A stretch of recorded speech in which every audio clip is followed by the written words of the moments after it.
ఇప్పుడు మనం ఏది కొనాలన్నా ఓ ధర నిర్ణయిస్తారా? మార్కెట్కి పోవాలన్నా ఏది కొనాలన్నా ఓ ధర పెడతారు. మరి మెడిసిన్స్ పైన అసలు ధరలకు వాళ్ళు అమ్మేదానికి కొనేదానికి సంబంధం లేదు కదా. మన స్టాండర్డ్ ఉంటుంది, జనరిక్ ఉంటుంది.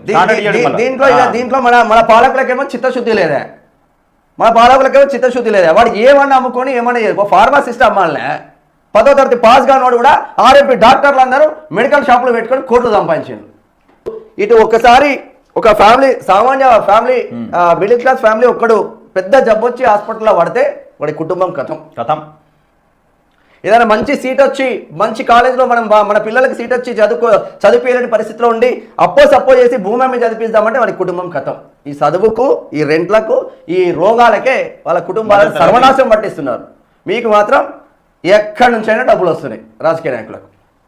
327 రూపాయలు, 327 రూపాయలు ఉన్న ఎంఆర్పి ధర వానికి వచ్చేది ఏం తెలుసా? 17 రూపాయలే. బా, ఏం ఘోరమే ఇది.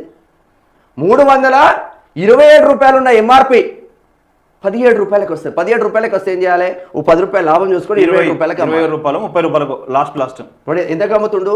327 రూపాయలు.